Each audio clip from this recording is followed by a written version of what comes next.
Good morning, Mr. Griffith, and welcome to you. Good morning to you. How are you? You hear me? Yes, I'm hearing you. Good morning, Okay, welcome, and good. of course, Good morning. Happy Good New morning. Year. Happy New Year Thanks. to you, and I do hope that whatever you set out to achieve this year, you are able to see great success. Well, thank you very much. Right, so now we're talking about, Trinidad and Tobago. It was announced on the 30th that we are now under a state of emergency as a result of escalating crime in the country of Trinidad and Tobago. And of course, we know that you're a man with a strong opinion where policing is concerned in Trinidad and Tobago and the safety of the citizens, having your own ideas in terms of how it should be done, seeing success, having the strategies, the conversations, the resources that are necessary, of course, to ensure that we're in a safe space. And now the SOE.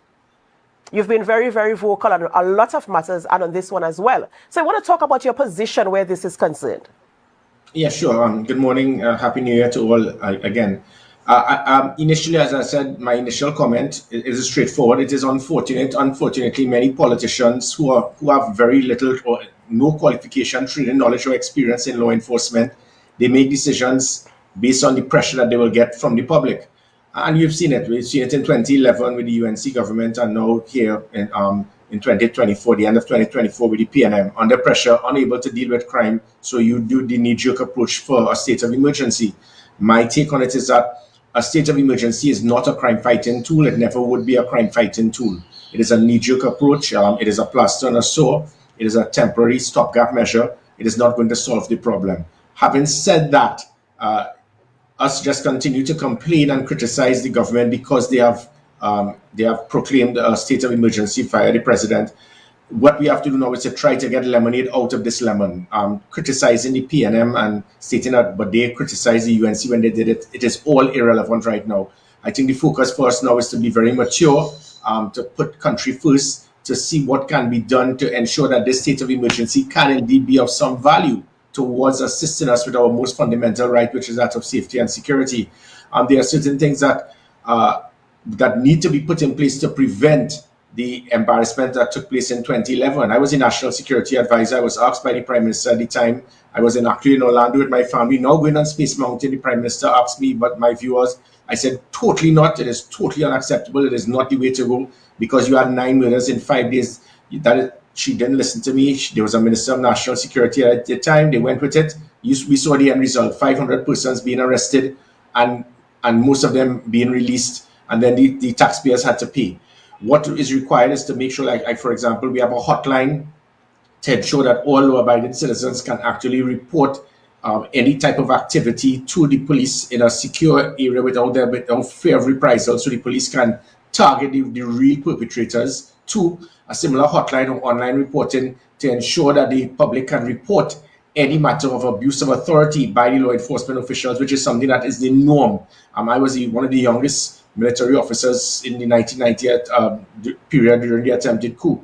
And I saw that abuse of authority both by the police and the defense force. Three, the re-establishment of that National Operations Center as recommended by the Commission of Inquiry into the attempted coup, making sure there's proper collaboration between all different arms of the protective services, both in intelligence gathering and operations. And finally, to ensure a meticulous approach for each and every operation that takes place to prevent or minimize the possibility of the abuse of power. And again, going back to the concept of the state of emergency, it should not be having a roadblock in every single place. I think it's absolutely ridiculous. It shows the ignorance of the hierarchy of the police service. If they go further north than Tobago, they will understand that no developed country has a roadblock for more than 15 minutes. It serves no purpose, but they are backward. They don't understand 21st century policing. Any roadblock that lasts more than 15 minutes, you have to be the dumbest criminal in the world to keep your weapon, your drugs, or whatever in a roadblock and it's 15 minutes. Criminal elements have a front person, they have a scout, a lead scout. So roadblocks in developed countries, it's short and sharp. Hit, you do the roadblock and you move on. That is how a roadblock should be held. Secondly, the use of the Trinidad and Tobago Defense Force, I welcome that aspect, but you don't need a state of emergency for that. That is part of their role and function. We need to ensure that there is no abuse of authority. That and my final point on this is that you heard the very first day the Commissioner of Police making a boast that 50 persons were held. This must not be a replica of what happened in 2011. This is exactly what Stephen Williams, he did the same thing. But he and Ella Christopher, lack of training and qualification and experience in operations. They are good in garbaging, holding a key and being up on the 6th floor, doing administrative work. When it is you arrest 50 persons and you cannot turn that arrest into a charge based on improper evidence that they cannot be convicted, these same individuals are now going to sue the state and the taxpayers are going to pay. People will say, well, no, there's a clause 6 in this aspect of the state of emergency where you can't sue the state. But the attorneys are still going to do it. The attorneys are going to go to the president and they will challenge that ruling to verify if the constitutional right of my client has been infringed because you held him indefinitely for such a period of time without due process, without any proper evidence, and you just abuse your authority in the state of emergency. That is what the country would remember. I do not want the country to remember this state of emergency similar to what happened in 2011. If we do it right, we work together, there can indeed be some value. And, you know, talking about working together, Mr. Griffith, the call has always been, if you see something, say something. And you mentioned those hotline numbers that citizens can call to bring in information. But there's a position that citizens take. Sometimes they might say they feel unsafe. They don't trust the system. They don't trust the police officers. They don't trust, you know, what is taking place in Trinidad and Tobago. So how do you convince a law-abiding citizen who might have some measure of evidence or who might have some information and they want to share it, but they feel as if their life might be in jeopardy if they so do? How do you get them on board? What kind of community effort do you have to make to ensure that persons, because we know that there are persons who have information who are not coming forward for fear of life? Yeah, definitely. And that was the first obstacle I encountered as the Commissioner of Police. There was total lack of trust in the police service by the public. It was 14%. After 3 years of a lot of work, I spent most of the time doing that, transforming the police service, the image of the police service, making them accountable, measuring their performance, making sure that they'll be disciplined, suspended, even charged if it is that they were involved in wrongdoing. And by doing that, that lifted the public confidence and trust for the public to start believing the police is not controlled by a rogue unit that will actually be taking full control of them. Additionally, you just have to put certain specific systems to allow the average citizen who may not have easy access to some big boy in the police service to have confidence to know that they can send information without fear of reprisal.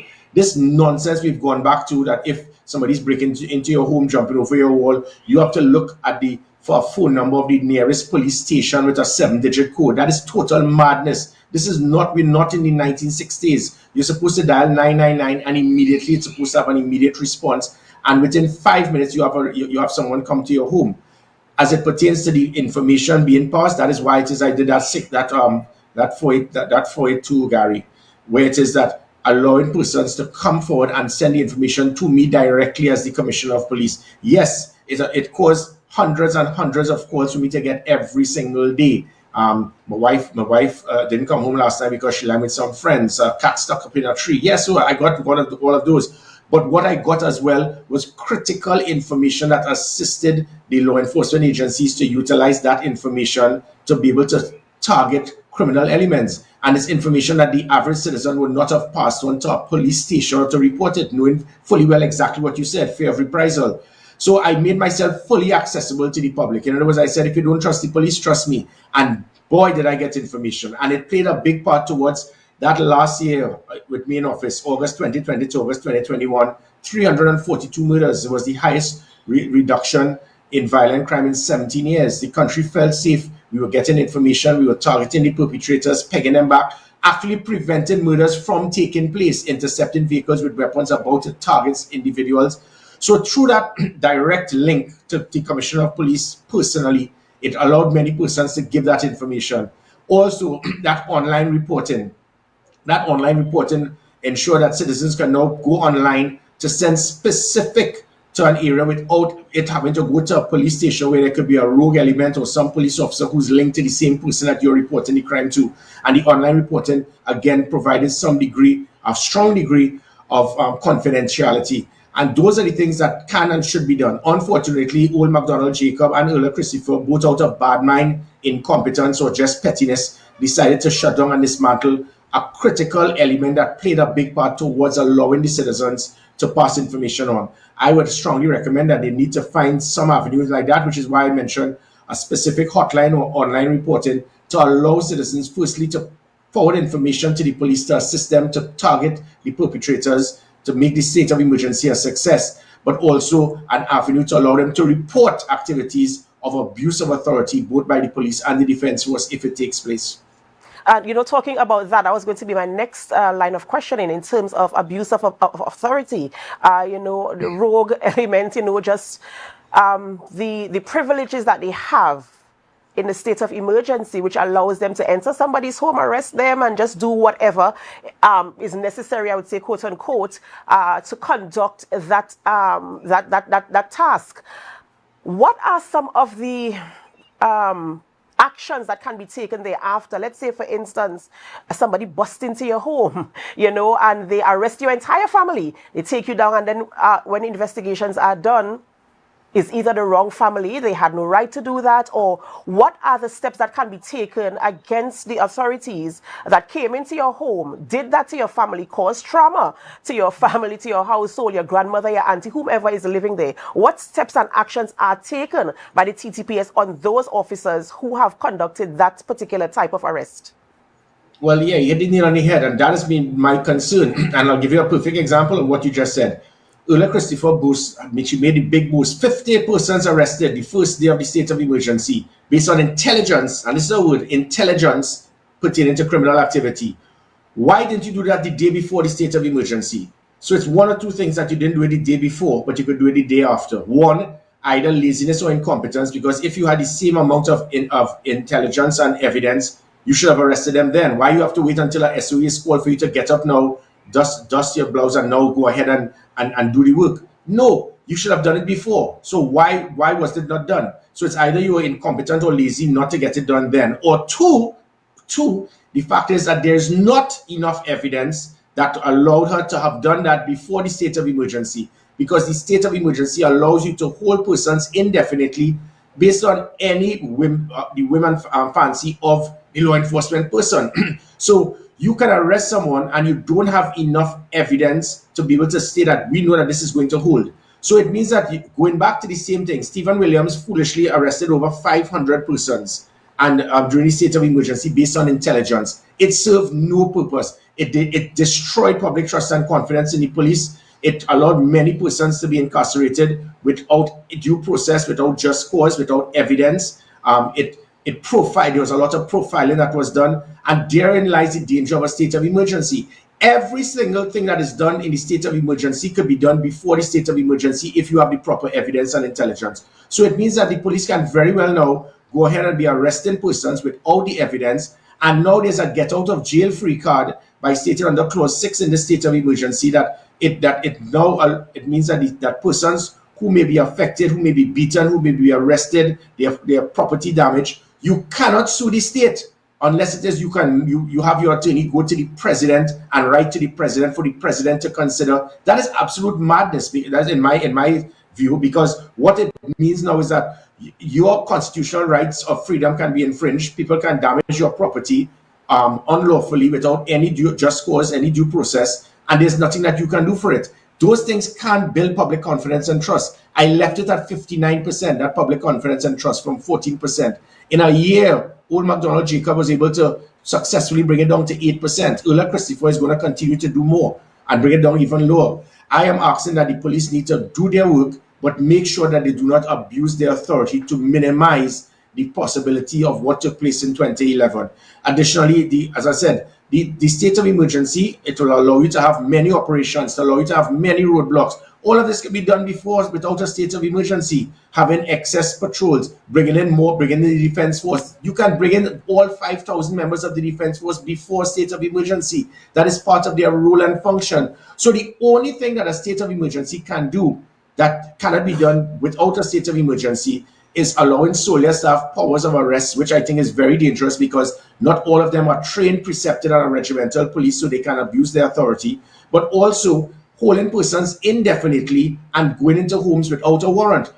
Those last 2 points of holding persons indefinitely and going into homes without a warrant means that you're doing it because you don't have enough evidence to get the warrant, or you don't have enough evidence to hold the person. So it goes right back. The focus should be on intelligence-driven policing rather than giving you extra powers because you don't have the intelligence capacity to actually charge the person or to get the approval for a warrant. So given more authority because of not having enough intelligence and evidence it is a very dangerous thing. Unless, of course, when you do that, you can now gather enough evidence. But that is not how it works. That is how we would have seen in 2011.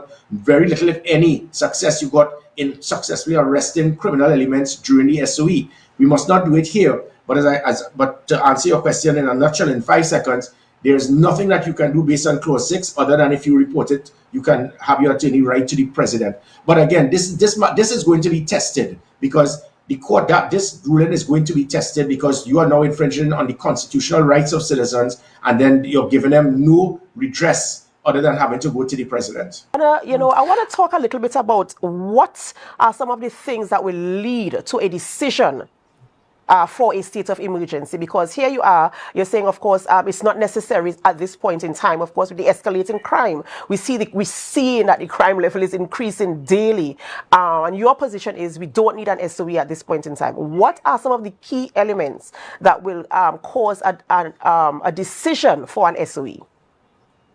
Well, again, if it is that the state believes that they do not have the capability to secure a country, that they believe that the country has now become destabilized to the point that it is not controllable and they need to give extra powers and authority to the law enforcement agencies, then that is a decision made by the state. And sometimes they pay the political price for it. I think the UNC paid the political price for 2011.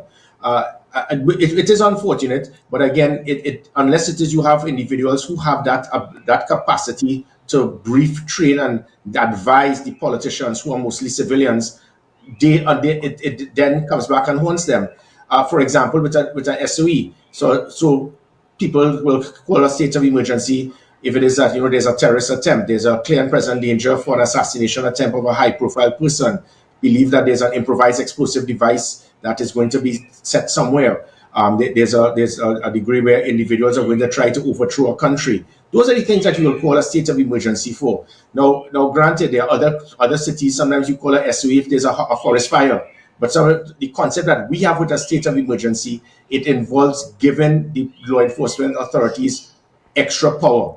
And if this doesn't work, then what? A curfew. And if that doesn't work, then what? Martial law. Instead of trying to lift it, so often what we need to do is to look at what is just required, which is just good policing, effective policing, high visibility, a rapid response, putting fear back in the criminals. When I remember when I mentioned, and I keep saying it and people say, Gary, you must not say it. I will say it. I referred to somebody, these individuals who killed that attorney who was in church giving a sermon, leaving the church with his wife and his 2 children, and they killed him in cold blood that will scar those children for life. When I refer to that person as a cockroach, you upset with it? Well, then you are a cockroach as well, because you are aiding and abetting and condoning and sympathetic to me calling a cold-blooded killer a cockroach. A man that will rape a 12-year-old child, I call you a cockroach and you're upset. What has happened is this country must now select between good versus evil. This is not about red versus yellow versus blue. This is whether we want to save this country. And sometimes we become too sympathetic. So when I had comments again, 1 shot, 1 kill, there was a reason for that. For 3 years under my watch, not one police officer was killed in the line of duty, because I also made the comment, you touch one, you touch all. No police officers are being used as target practice by criminals. They're killing persons outside police stations. It would have never happened in 2018 or 2021, because when it is you come after us, we come in after you, and you will turn into a strainer. I made it known within the law. If you broke the law, you abuse your authority, the extrajudicial killing, and you did not adhere to the laws for the use of the minimum use of force policy. That is something different. But now the police officers, they are afraid to come forward and take the fight to the criminals because they do not know if they're going to be protected by the hierarchy. That's why I will have been the first person in front in Sealots, in Laventille, in any patrol, in any operation. I'll be the first person prepared to take a bullet. That is leadership by example. That is what lifted the welfare, lifted the morale, lifted the motivation of the police officers to say, if that is our leader, I intend to do the same. Earl Christopher and McDonald Jacob, who both of them, Earl Christopher, again, we criticize the PNM, but as Kamala Prasad-Bissessar that unanimously voted for Earl Christopher as Commissioner of Police. Julian John said she's the greatest thing since sliced bread. She has more cojones than all the others. So let us not PNM and UNCIs. This is about politicians making the wrong choice. We selected an individual who got 30% less than others by qualified international experts. She was totally lost. I had to send her on 2 years leave because she could not keep up with my pace. That is what is required instead of a state of emergency. You put a national security alert state, in other countries, you have green, amber, red, black. You escalate the alert state based on the threat assessment, and then it lifts the amount of operational capability of the law enforcement agencies. These are the things you can do without a state of emergency, and that is my point. So the state of emergency, again, it has been called. We need to make sure it can be effective, it can be successful. We need to rally around the state, but we need to also ensure that the police and the law enforcement agencies, we keep them in check to prevent an embarrassment and a disgrace of what took place in 2011. Mr. Griffith, you said also that you hope that the state of emergency works, and you said, what if it doesn't work? Then what? And that's my question as well. Then what? What are the objectives, first and foremost, of the state of emergency? What are we hoping to achieve? And what if those objectives are not met? What is the next step or the next position the government can take in terms of curbing the crime situation here in Trinidad and Tobago?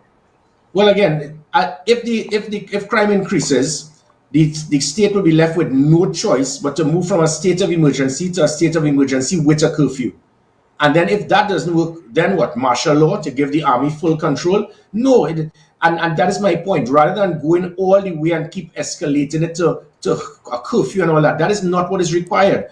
I listened to Stuart Young make a comment again because of his ignorance in understanding law enforcement when they said, why don't you have a curfew in specific areas? He said, no, well, if you do that, then the criminal will just move. Total nonsense. There are specific areas in Trinidad and Tobago that will be seen as the home base, the neighborhood, the area where the gang members will house themselves, they keep their weapons, they have their meetings. You make life difficult for them in those specific areas and not everywhere else. It is similar to Jamaica. Jamaica has it's known as ZOSO, the Zone of Special Operations, where they target specific areas, have curfews, and have a state of emergency, given the authorities extra powers in those specific hotspot areas, and that by it dismantles and makes life difficult for them. It stops the individuals from having meetings, having organizational capacity to then go outside to other parts of Jamaica. So those are the things that can and should be done. The lifting of the alert state is something else that can be done. Unfortunately, the politicians do not understand the repercussions from a state of emergency, because sometimes you have a state of emergency and then you turn into a curfew. What does that mean? It means that businesses will close. It means that it can increase cost of goods and services. It means that if businesses close, it can lead to unemployment, which is a byproduct towards inflation. All of this is a byproduct towards increased crime. So it's a domino effect. So we need to be very careful. When you call the word state of emergency, half of the people who will be coming to Trinidad and Tobago for January and February Carnival, they will now cancel their bookings. People will be reluctant to invest. It can affect the economy. Affecting the economy is a byproduct towards to increase crime. So all of these things, someone who holds the position of authority must look at it from that perspective. The UNC is the last that can actually cry and complain. In fact, they're attacking the government by stating that the state of emergency should have been in March. So it shows that if they're in government, their way of trying to deal with crime is a similar manner to what the PNM is doing now. So to the PNM and UNC, the finger pointing, it is wrong. By my personal concept, what we have to do now is forget about the concept of the state of emergency, utilize the same tools, technology, systems, policies that would have been utilized 3 years ago that peg back criminals, that made the country feel safe, that put public trust and confidence in the police service from 14 to 59%, that put crime back as the number 4 concern behind health, education, and the economy. Those are the things that can be done. The formation of the re-establishment of the Special Operation Response Team, the Rapid Response Unit, the Community Comfort Patrol, the National Operations Center, the Gender-Based Violence Unit, the Social Media Monitoring Unit, GPS tracking on vehicles, body cameras, put in the minimum use of force policy with tasers, pepper spray, making sure you have a response, reigniting the 999 system. All of the things that I put in place that was shut down and dismantled, you did not need a state of emergency. You didn't need a curfew. It pegged back the criminals. The country felt safe. That is what is required. The state of emergency, irrelevant. What you need to do is to put systems in place for good policing. This can only be done through proper leadership, good accountability, good management, and measuring performance. And what a way to end this conversation this morning, Mr. Griffith. Thank you so much. Mr. Griffith, and as always, Happy New Year to you and all the best for 2025. Thank you. Same to you.